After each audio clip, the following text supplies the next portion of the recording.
Ok, bienvenidos a este estudio bíblico de día miércoles de la Iglesia Cristiana El Rema. Hoy vamos a estudiar el libro de Romanos, capítulo 5, versículo número 3.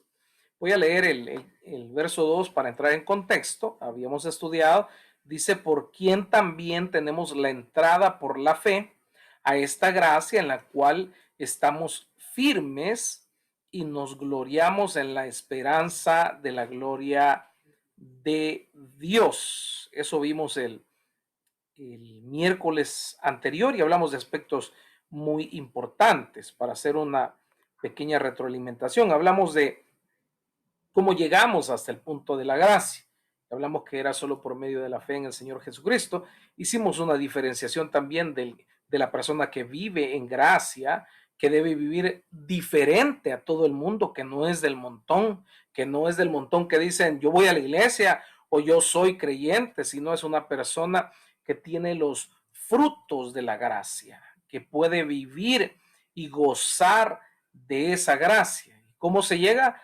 Rindiéndonos completamente al Señor Jesucristo, sin ningún área, sin ninguna restricción, sin nada que le privemos a que Él nos oriente, nos ministre, nos forme, nos confronte y nos guíe.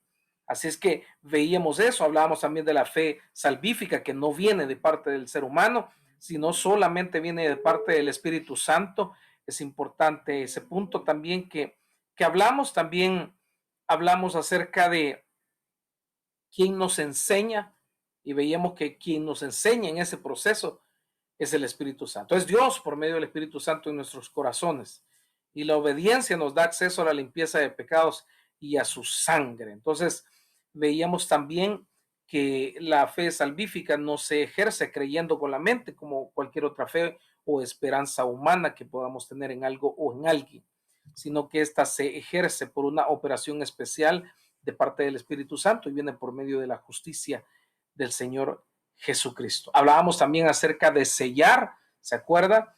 Que era, hablábamos también de las arras del Espíritu, de sellar, que algunos estigmatizaban eso, otros lo veían del punto de vista escatológico, pero el sello del que hablábamos era la pertenencia a Dios. Y si le pertenecemos a Él, acuérdense que decíamos si alguien se encontraba algo, decía no le pertenece a fulano, o son hijos de sultano, no te vayas a meter con ellos, no vayas a decirles nada, porque ya ves que don fulano es bravo, o doña sultana. Hablábamos acerca de cuando le pertenecemos a Dios, el vallado de ángeles y protección que hay alrededor nuestro, que usted no lo puede ver, pero mucha gente puede verlo, entes, potestades, demonios pueden verlo, mucha gente no nos ha podido tocar, hacer daño y todo lo que su mente maquina, porque la protección y los ángeles de Dios acampan alrededor de nuestras vidas.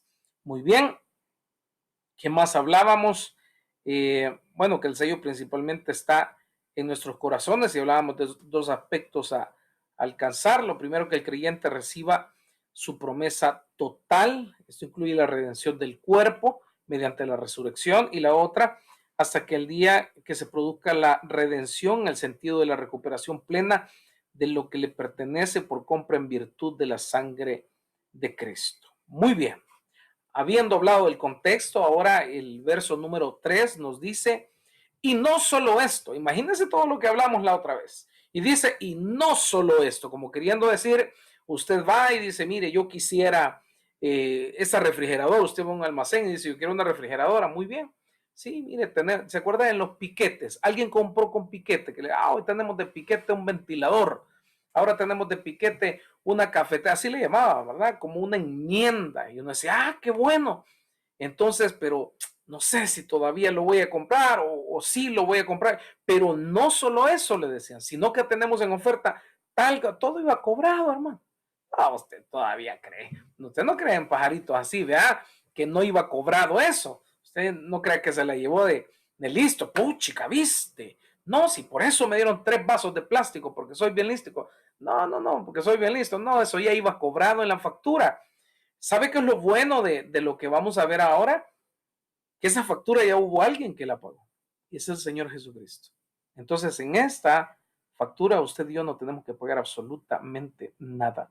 sino solo caminar en fe y abrazar al Señor Jesucristo y recibir todas las bondades, las promesas de Él. Y dice el verso 3, y no solo esto, sino que también nos gloriamos, escuche, en las tribulaciones, sabiendo que la tribulación produce paciencia. Y yo sé que hoy muchos van a decir, ay, ¿para qué me conecté, hombre? No me hubiera conectado, ay, me hubiera reportado enfermo, ya no. Pero hoy vamos a aprender algo muy, muy especial de la palabra de Dios. Y sabe que hay mucha gente que dice, hermano, no pida paciencia. ¿Cuántos han oído eso? Hermano, no pida paciencia, porque lo que está pidiendo es prueba.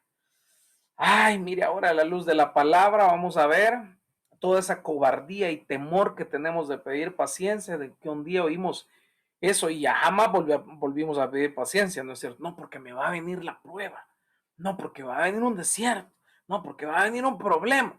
Mire, a la luz de la palabra vamos a saber lo importante y lo indispensable que son las tribulaciones en la vida del cristiano. Lo importante y lo indispensable que son las tribulaciones en la vida del cristiano. Muchos después de este servicio van a salir a hincarse y decirle, Señor, mandame una prueba.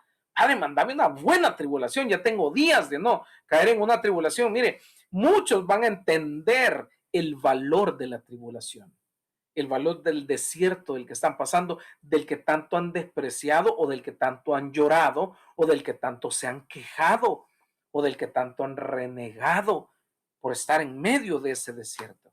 Ahora usted descubrirá que ese desierto tiene un tesoro escondido, que esa prueba, que esa tribulación, Dios la permitió porque quiere bendecirlo. Y no solamente porque lo digamos así nada más, sino de acuerdo a la palabra vamos a saber el por qué. Pablo, de la realidad de la gracia que estábamos hablando en los versos anteriores, que tremenda la gracia, qué bonito vivir en gracia, qué bien vivir en esa gracia bendecida, pasa a considerar algunos aspectos en la vida de la gracia. Esto es importante. Habló ya de la gracia y en este verso 3, él comienza a hablar de algunos aspectos importantes en la vida de la gracia, no fuera de la gracia. Porque hay mucha gente que dice, ay, mira, ¿y qué te pasó? No, que estoy en una prueba. Papito, mamita, si ya decía yo, esa cara de pícaro no era por gusto, Dios te está tratando, ese es tu carácter tan horrible. Mire, no se trata solo de eso, sino se trata de que todos los que vivimos en gracia, para nosotros, para los que vivimos en gracia, son importantes las pruebas. En otras palabras, las tribulaciones son parte de la gracia. ¿Cómo lo ven? ¿Cómo le quedó el ojo? ¿Sí? Las tribulaciones son parte de la gracia. Y a veces creemos que cuando estamos en una tribulación estamos fuera de la gracia, o que Dios se olvidó de nosotros, o que, ay, no, un pecado que cometí, por eso me sobrevino. No, no, no. Parte de la gracia es vivir las tribulaciones. Imagínese el grado de importancia que tienen las tribulaciones, para que Dios haya tomado las tribulaciones y las haya metido en el bote de la gracia, en la vida de la gracia, en el proceso de la gracia. Él incluyó las tribulaciones. ¿Usted cree que no son importantes? Y si Dios las metió ahí, imagínese la importancia de ellas. No solo hay gozo en la respectiva gloria o en la gracia, sino también, oiga, el gozo se mantiene en las tribulaciones que Dios permite y que Dios ya tiene preparadas para su vida y para mi vida. Oiga, escuche, para las tribulaciones que Dios tiene preparadas para su vida y para mi vida.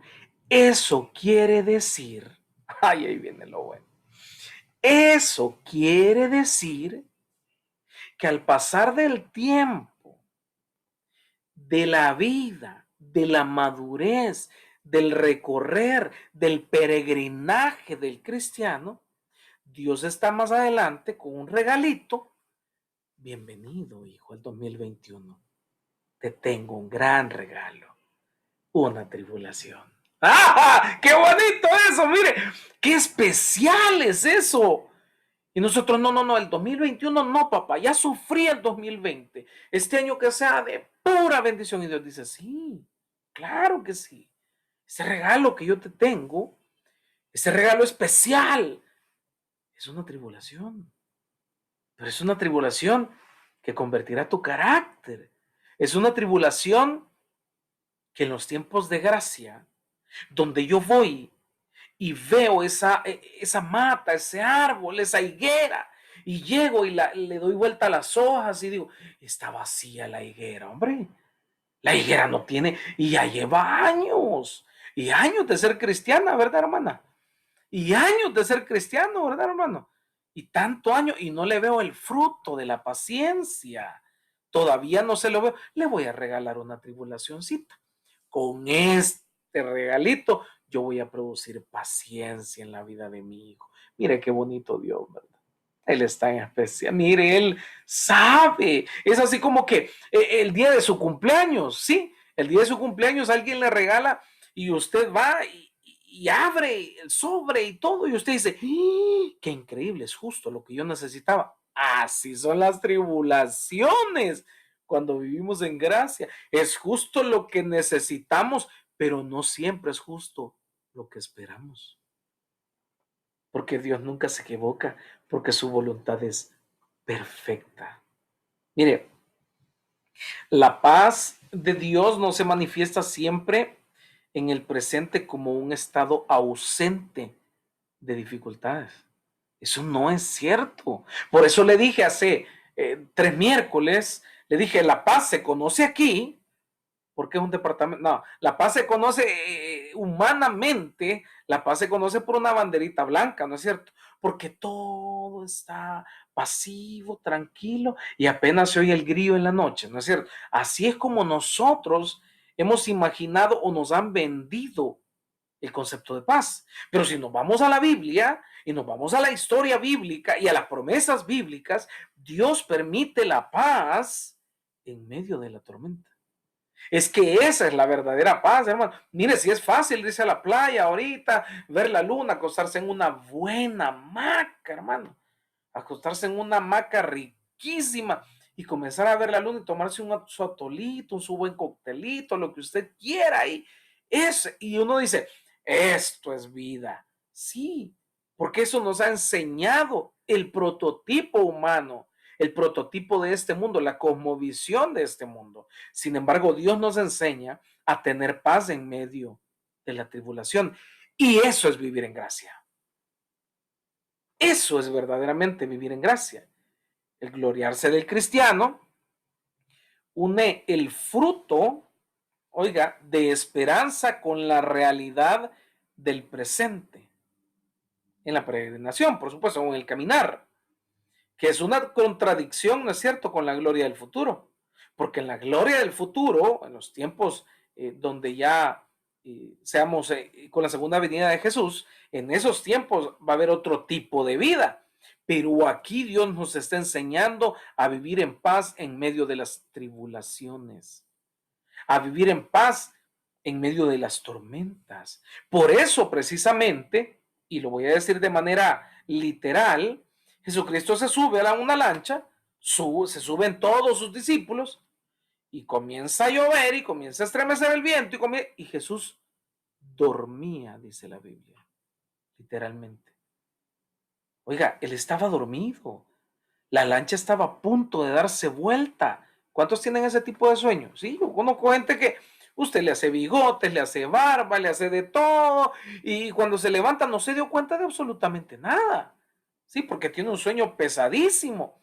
Imagínese el nivel de descanso que tenía Jesús. Estaba tan confiado en el Padre, hermano, pero tan confiado en el Padre, hermana, que parecía que estaba en un avión en una de esas tribulaciones increíbles, increíbles. Y él estaba dormido. Él dormía. Él descansaba. En otras palabras, él estaba confiado en ese barco. Yo siempre cuento esta historia que ahora me puedo reír. En el momento, hermano, no me reí para nada. Una vez volé para Sudamérica y me acuerdo que en medio del vuelo, ahí por la cordillera de los Andes, el avión comenzó a hacerla, hermano. Esa cosa era un demonio que se le había metido. El avión como nunca, hermano. Un vuelo espantoso. Literalmente solo el cinturón nos detenía de saltar del asiento. Y por si fuera poco, yo estaba tratando de hacerme el fuerte, pero aquí tenía ya lo que iba a echar. El punto es que llevaba una señora tan especial a la par mía que comenzó a gritar desesperadamente y en el tono más alto que usted ha escuchado comenzó a gritar: ¡nos vamos a morir! ¡Nos vamos a morir! Decía la, y yo hacía como que no existía. Yo decía: esta señora no existe en la vida, decía yo, no la llevo a la par, es solo un holograma. Ah, pero no se quedó ahí. Oiga, estaba el avión moviendo, estaba la muerte, el avión se estaba moviendo, la señora estaba gritando con toda su fuerza, si no le bastó, y comenzó a enterrarme las uñas en el brazo, diciéndome que nos íbamos a morir. Ay, Dios. No quiero imaginar cómo despertaron a Jesucristo los discípulos. Yo no sé usted cómo se lo imagina, pero yo no me imagino a ninguno de los discípulos. Psst, psst, Jesús. No, no, no, yo no me los imagino así, hermano. Mire, yo no me los imagino diciéndole: Jesús, ¿estás despierto? No, yo me los imagino a esos, como esa señora que yo llevaba a la par en el avión. Yo me los imagino: Jesús, no estamos muriendo. No sé, algo desesperado. Y no es cierto que es el mismo comportamiento que nosotros tenemos en las tribulaciones. Solo usted sabe cómo se siente en la tribulación. Y muchas veces va a llegar a gente y nos va a decir: ¿y qué tal? Bien, bien, pero en las noches, ay, sí. Ay, ya lo aburrimos y lo mismo y lo mismo y lo mismo. Y él dormía. Él estaba en la barca durmiendo. Él estaba tan confiado de lo que estaba pasando. Y es más, lo despiertan y dice que él despierta y les dice, calma una cosa, calma la otra, y les dice: hombre de poca fe. Imagínense la gran vara. Esos, yo creo que hasta se habían vomitado unos sobre otros, se habían no sé qué, y todavía de eso les cae una reprensión de parte de Jesús.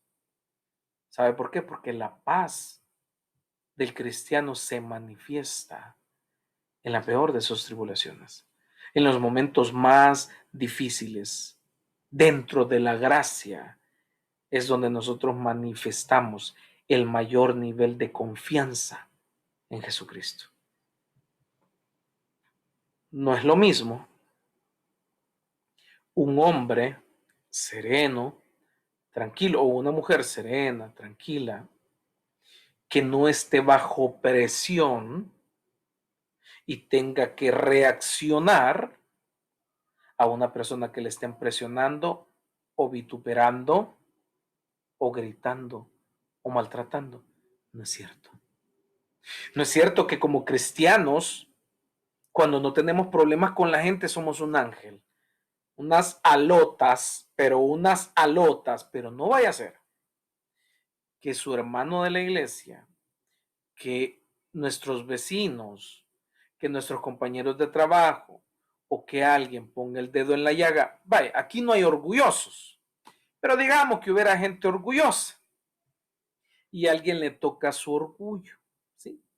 Y le dice: cara de mula, vaya, por ejemplo, y usted sabe que el perfil griego no le ayuda mucho, pero como fue una ofensa en ese momento, hermano, sale el animal que estaba dentro, ¿sí?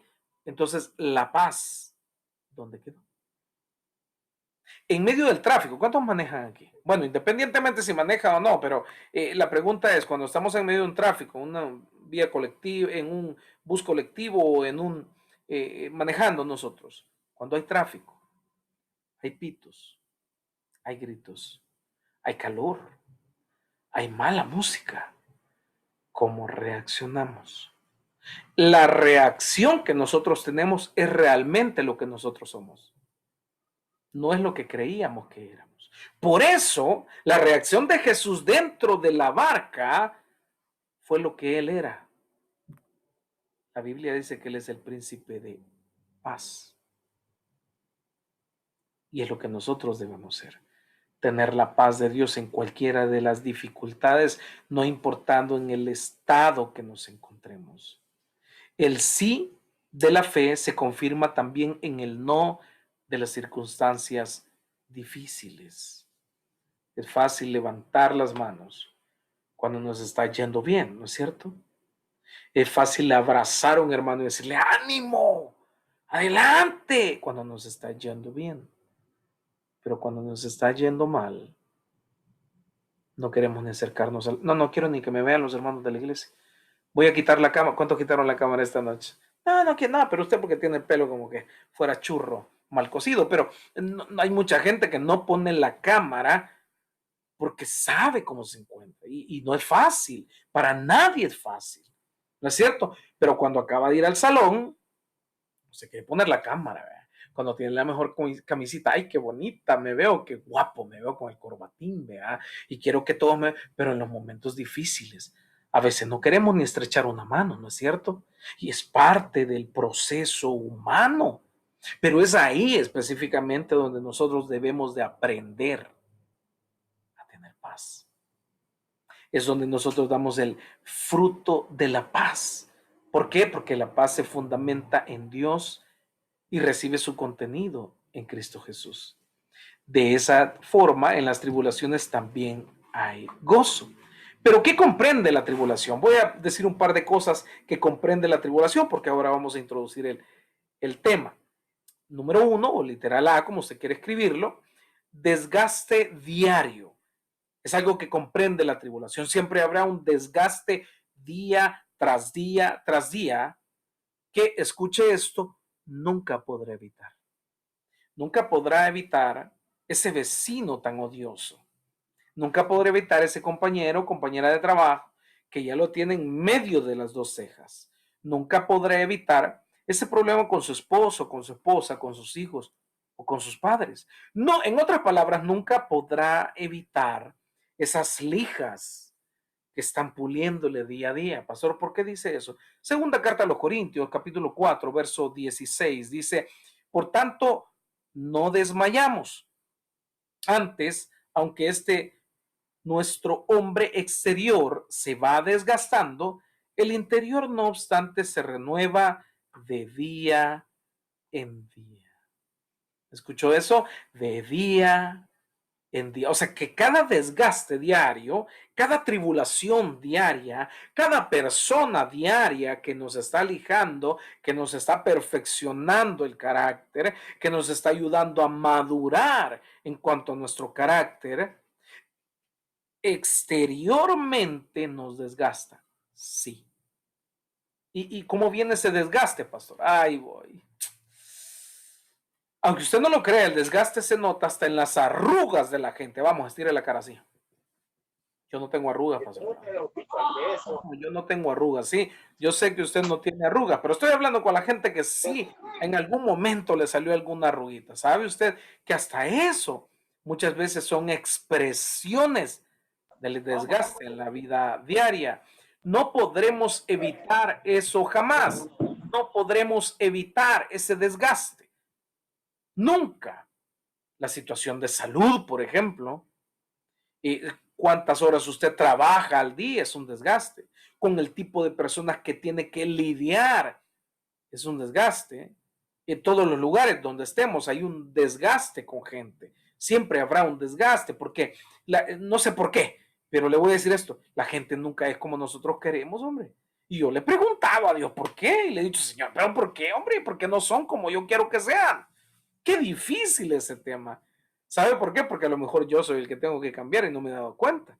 Pero el punto es que cada persona, cada circunstancia, cada problema de salud, cada problema económico, cada problema familiar, cada problema laboral, está causando ese desgaste exterior. Por eso hay gente que nadie ha padecido de nada y de repente aparece con presión arterial, o de repente aparece con azúcar en la sangre, o de repente aparece que, ay, yo no sé qué, mire, yo tengo una señora amiga que va al seguro y va al seguro y de repente, ¿y qué le pasa? Llega al seguro, ay no, me estoy muriendo, atienda, y le hacen todos los exámenes cada vez que va y nunca tiene nada. ¿Sabe cómo se llama eso? Enfermedades psicosomáticas, que son producidas, adivinen por qué, por la falta de madurez o la falta de paz en nuestros corazones en medio de las tribulaciones. Hasta ahí las enfermedades psicosomáticas, muchísimas enfermedades aparecen porque cuando vienen las tribulaciones, nosotros no sabemos manejarlas, sino que ellas nos manejan a nosotros. Y por eso hay gente que antes era tan alegre, tan jocosa, tan llena de gracia, y de repente usted la ve 3 años después, 5 años después, 10 años después, y no son nada las brujas de Salem, hermano, no es nada, Merlín, no es nada, se vuelven amargadas, se vuelven personas odiosas, personas con las cuales uno no puede compartir, por más que quisiera compartir, no pueden. ¿Por qué? Que no pudieron pasar las tribulaciones. Y exteriormente e interiormente, el problema es este, que cuando nosotros no estamos preparados con el carácter de Cristo y viene una tribulación, la tribulación en lugar de hacernos madurar o que el hombre interior se renueve día tras día, el hombre interior se amarga día tras día y el hombre exterior se desgasta día tras día. ¿Qué tal? ¿Qué cree que cómo va a terminar esa persona? Bueno, pero no hablemos de eso. Punto número 2, o literal B, la muerte que se experimenta a la persona o en cada persona. Segunda carta a los Corintios, capítulo 4, verso 12, dice, de manera que la muerte actúa en nosotros y en vosotros la vida. Pero para que la vida en Jesucristo actúe en nosotros, primero es necesario morir. Si no morimos a la vieja naturaleza y nos colgamos juntamente con Cristo, como lo vimos el miércoles pasado, si no nos colgamos juntamente con Cristo, entonces no podemos tener una vida nueva.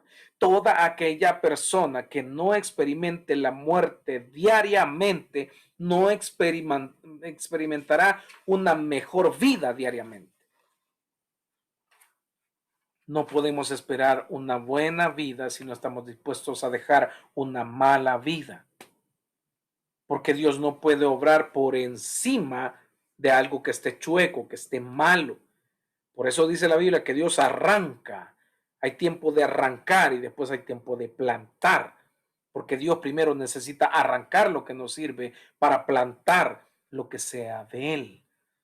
Entonces, dentro de las tribulaciones, escuche, le estoy dando claves increíbles para poder tener paz, gozo y vida plena en las tribulaciones. Dentro de la tribulación es importante morir a nosotros mismos, morir a nuestra vieja naturaleza. Si nosotros aprendemos a morir en nuestra vieja naturaleza en medio de la tribulación, entonces usted la tiene hecha. Punto número 3, o literal C, las luchas por fuera y los temores íntimos. La Biblia dice en segunda carta a los Corintios, capítulo 7, verso 15, y su cariño para con vosotros es aún más abundante cuando se acuerda de la obediencia de todos vosotros, de cómo lo recibiste con temor y temblor. De hecho, la misma Biblia dice que debemos de andar con temor y temblor de la palabra de Dios. Mire, 2 escenarios. El escenario número 1, la persona que no anda en una vida de gracia, en una vida llena de Jesús en su corazón, esa persona andará siempre con luchas, se estará siempre en conflictos internos en su mente, no podrá resolver 10,000 millones de cosas y no puede ni dormir, no puede tener paz, no come bien, no ve un futuro prometedor, no ve una familia restaurada, no ve la mano de Dios en sus finanzas, no ve muchas cosas porque está viviendo, está luchando exteriormente y tiene temores íntimos que no están resueltos. Bueno, mi Job dijo, a lo que más le temía o a lo que más le tenía temor, eso me sobrevino. Ahí aplica este punto. ¿Por qué? Porque Dios le envió a Job una tribulación para sacar de él ese temor y poner el verdadero temor, que es el temor a Dios y a su palabra. Los que vivimos en gracia, tememos a su palabra. Y cada vez que metemos la pata, en el momento estamos, Padre, reconozco, lo sé, y de verdad tenemos un arrepentimiento genuino porque sabemos a quién le hemos fallado. Y voy un poquito más adentro. Hay gente que dice, ay, gracias a Dios que estoy bajo la gracia y que, ya pequé, pero ya estuve, ya me tuvo que haber perdonado. Ah, pero hay otros que sí conocen a Dios y saben el Dios de ira que tenemos. Y llegan a la cruz realmente arrepentidos. Está como cuando usted le daban con el cinchito. ¿Quiénes le pegaban con el garrote, cincho, cable de luz, lazo congelado, cualquier cosa misericordiosa que nuestros padres tenían preparados para podernos guiar con el amor de Jesús? Pero mire, ese instrumento, ¿no es cierto? ¿Cuántos temblábamos a eso? ¿Cuántos sabíamos que al meter la pata iban a haber problemas serios? Habían días con mi hermana que nos habíamos agarrado del pelo y todo, y usted no se imagina, y los dos decíamos, ya va a venir mi mamá, sí, ya va a venir mi papá, sí, va, mira, si vos no decís nada, yo no digo nada tampoco, va, pero de verdad no vayas a decir nada, porque si decís yo también voy a decir, y los dos calladitos. ¿Y qué tal se fue? Bien, todo bien, no, guapo. Yo, y sin dos dientes uno y el otro todo pelón de un lado, pero bien, bien, no, aquí no pasó nada, ¿verdad? ¿Por qué? Porque sabíamos que nos iba a tocar candela, ¿sí? Y así mismo cuando le fallamos a Jesús, ese mismo temor de saber de que le fallamos a un Dios que nos ha dado tanto, hermano. Primero viene el redarguir del Espíritu Santo y el arrepentimiento, pero también hay que temerle a Dios. No nos confundamos y no familiaricemos a Jesús. Ah, michero. Ah, no, hombre, Jesús, sí. No, Él me perdona todo. Cuidado con eso. Tenemos un Dios de ira y tremendo Dios de ira. Y vendrá con vara de hierro para juzgar. Hay que cantar con temor y temblor todos los días de nuestra vida. En medio de la tribulación, Dios hará que aprendamos a temerle. Hay mucha gente que jugaba con la palabra de Dios. Cuando Dios los mete en una tribulación, aprenden a respetarlo. Aprenden a temerle. Aprenden a adorarle. Aprenden a buscarle. Y se va todo temor humano y aprenden solamente a temerle a Él. Ok, entonces viendo estas situaciones de aflicción profunda, mire, estas situaciones no contradicen la paz en el que el cristiano descansa o experimenta, no contradice eso, es más, afirma eso. Se trata de la realidad de la fe en medio de un conflicto y de la gracia sustentable en medio de las tribulaciones. La vida en la gracia supera la sumisión paciente. Oiga, la vida en la gracia supera una sumisión paciente en las tribulaciones para que pasemos a experimentar el gozo durante todo el tiempo en que permanece la tribulación. Eso es vivir en gracia. Esa es la gran diferencia de los que están en una tribulación sin la gracia de Dios y los que viven cualquier tipo de tribulación estando en la gracia de Dios. ¿Cuál es la marca entonces que se diferencia? Que lo que vivimos en la gracia de Dios, en medio de esa tribulación, en medio de esa gran tribulación, nosotros permanecemos en gozo. Permanecemos en ese gozo infalible. Permanecemos en esa paz, en esa confianza. Descansamos en eso. Pero tú, gracias por el rotulito ahí. Bendiciones para usted también. No sé quién fue. Aleluya. Pero los que no viven en la gracia no tienen una esperanza en medio de la tribulación, sino que viven en aflicción. No ven la luz al final del túnel, solo ven el túnel largo. Dicen, ojalá que este año no me vayan a cesar de mi trabajo, que este año no me vayan a cuarentenar. ¿Cuántos hemos pensado eso ya? ¿Sí? Que dicen que después de las elecciones va a venir otra cuarentena. Ay, no, y no está Dios con usted. Y no es Dios quien nos proveyó y nos mantuvo y nos sostuvo en la cuarentena. A mí, si Dios me quiere llevar a dormir otra vez, yo ya le dije a mi esposa, ponete busa, le dije yo, porque viene el otro bicho. Entonces, mire, el punto es que en medio de la pandemia, de la tribulación, de lo que quiera venir, Dios es Dios, y por encima de lo que quiera suceder, Él está con usted y Él está conmigo todos los días de nuestra vida. No te dejaré ni te desampararé, dice su palabra, porque Dios ha prometido y Dios cumplirá siempre. Pongamos atención que el apóstol no dice que hay gozo a pesar de las tribulaciones. Ay, ese es otro término que mucho cristiano ocupa. Dice, ¿qué tal?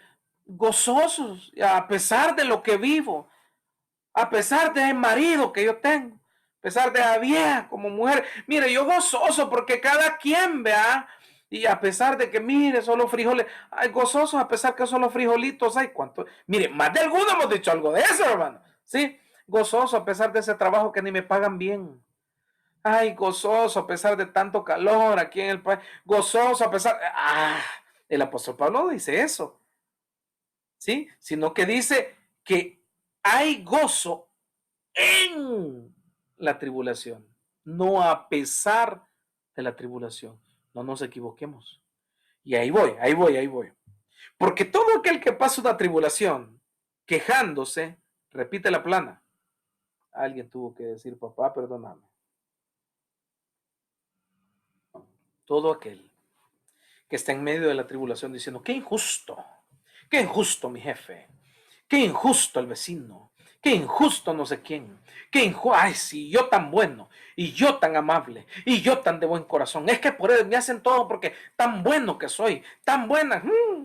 Entonces, ese punto específico es saber que no estamos viviendo en gracia, porque toda queja produce, no, toda queja es producida por la inconformidad del corazón. Entonces, cada vez que nosotros nos quejamos y luego decimos, ay, pero sí, Dios está conmigo, o ay, gracias Dios, le estamos diciendo, ay, qué vida la que llevo, ¿verdad? Pero algún día voy a salir de aquí. El apóstol Pablo no dice eso. Dice que hay gozo en las tribulaciones. Ese es el tesoro escondido. Y mientras que no te encontremos ese tesoro, la tribulación seguirá como el hámster que da vueltas en la ruedita, da vueltas en la ruedita y nunca avanzará de ahí. El sufrimiento está vinculado con la experiencia de la fe. Oiga, y con este voy a terminar. Ya con esta me despido. Miren, el sufrimiento está vinculado con la experiencia de la fe. Si usted creyó o a usted le dijeron o a mí me dijeron, venía Cristo y se acabaron tus problemas. Ay, ¡qué risa me da! Mire, nos mintieron, nos vieron así. No, mire, no, eso no es cierto. Nunca vendamos, abaratemos o choleriemos el evangelio de esa manera. No podemos hacerlo, porque vivir en gracia tiene como requisito las tribulaciones.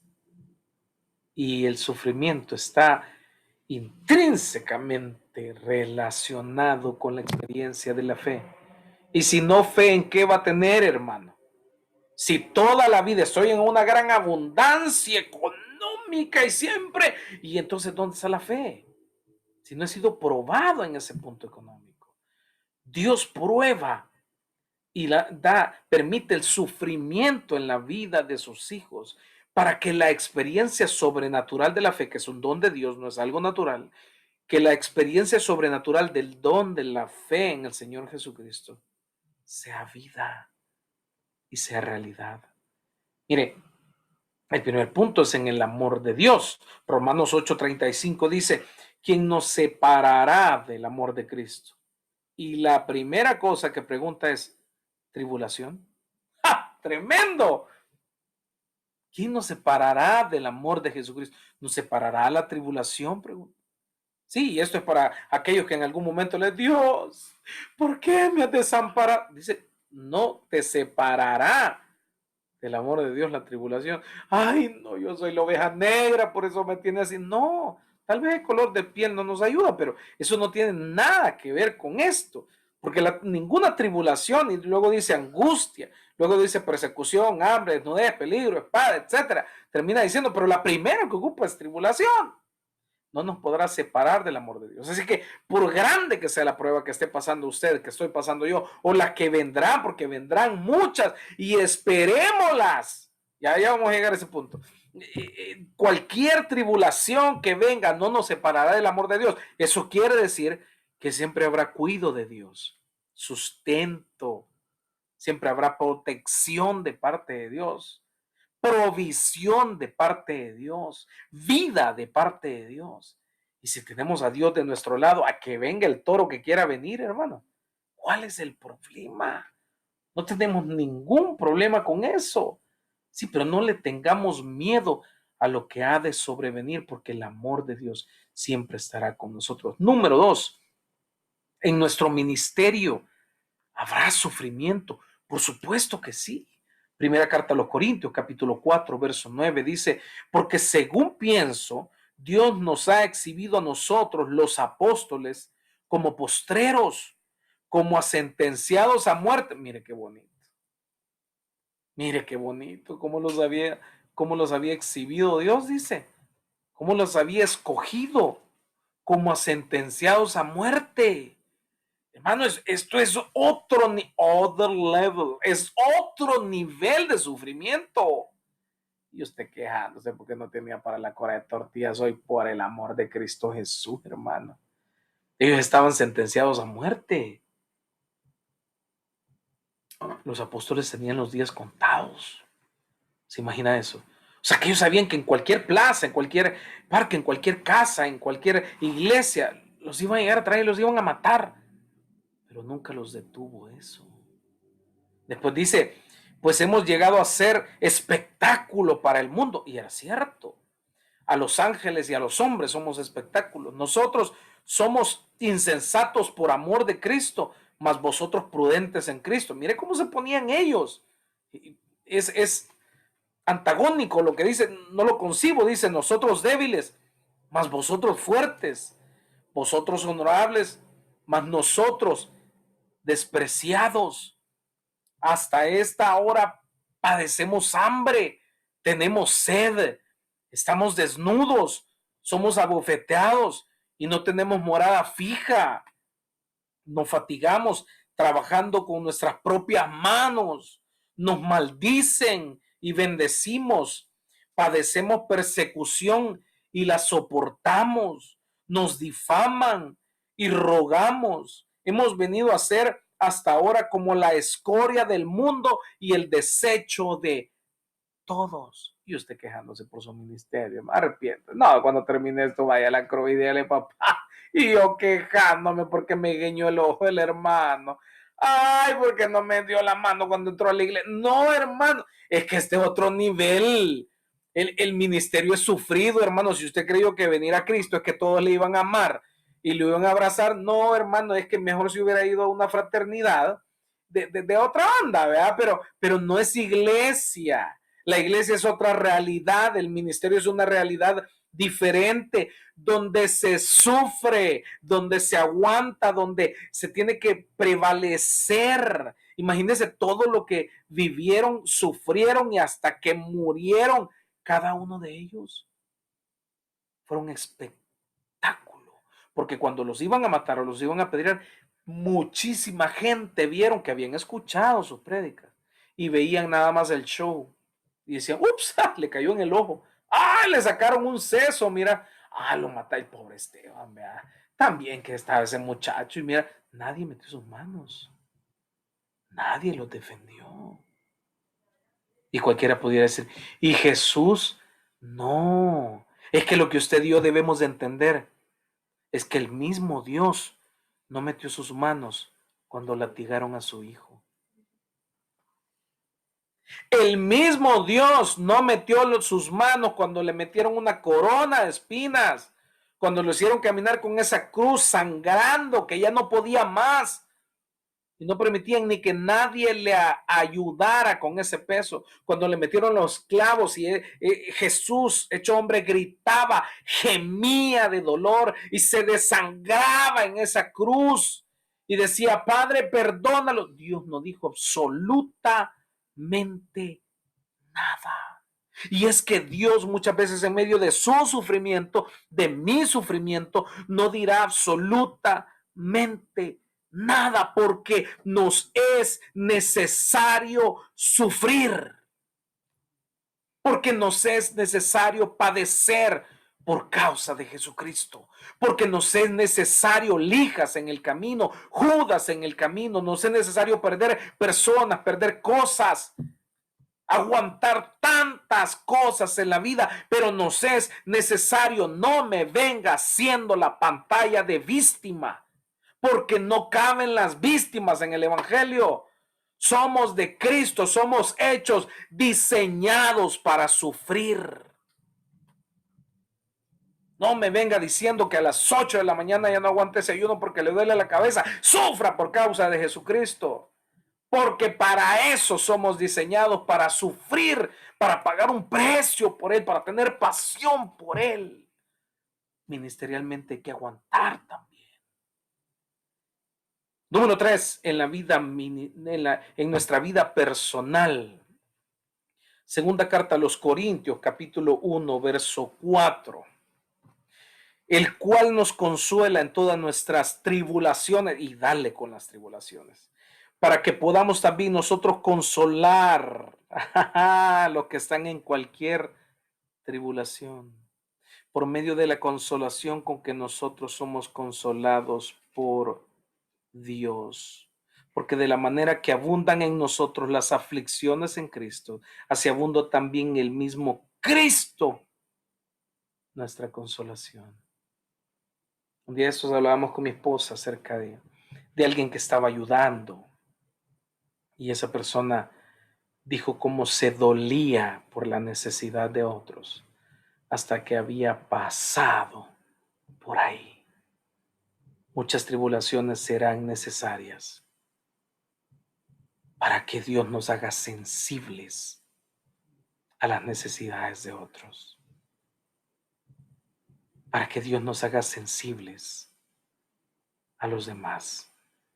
Si usted está todavía en una burbuja, protegido o protegida, ay, ni se hace, no, porque tiene que haber coronavirus ahí. Ay, no, porque ahora ya no se puede esto. Ay, no, yo no. Ya le voy a ver. Un ratito le doy. Y después usted va a decir que si aquí el Señor y va a avanzar, y va a avanzar, y va a avanzar. Y va a decir, yo pasé por ahí. Yo pasé por ahí. Claro, lo entendemos muchas veces después cuando no tenemos madurez, pero cuando tenemos madurez y vivimos en gracia, lo estamos entendiendo en el momento. Estamos diciendo, esto Dios lo está ocupando. Gracias, Dios. Yo tengo gozo, tengo expectativa y tengo fe, porque lo que vivo terminará en algo grande. Y la gente dice, a veces dice, no, cuando es una prueba económica, por ejemplo, terminará en que Dios me dará el doble, el triple como a Job. No, a veces termina en que Dios nos da lo necesario, pero nos enseña a compartir y ayudar a otros, no necesariamente en un falso evangelio. Pero el tiempo se me terminó. Yo quiero ver, tengo un par más, pero quizás aquí me voy a quedar, porque es mucho lo que tengo que impartir. Pero lo que quiero decirle es, Dios toma como necesaria la prueba en nuestra vida. Dios pondrá tribulaciones. No se queje, no reniegue, no se amargue, no se entristezca, porque Dios tiene un propósito soberano e increíble en medio de lo que pasamos. No se victimice, porque Dios no se mueve por lástima de nadie. No se ponga como mayor a los demás cuando haya pasado por un desierto, una prueba. Ellos no saben lo que es candela. No es para jactarnos, es para tener más humildad. Y si no la tenemos, vendrá una tribulación que nos dará humildes. Es que cada tribulación tiene un propósito, un objetivo perfecto en Cristo Jesús. Cierre sus ojos, vamos a orar. Jesús, gracias por tu palabra en esta noche.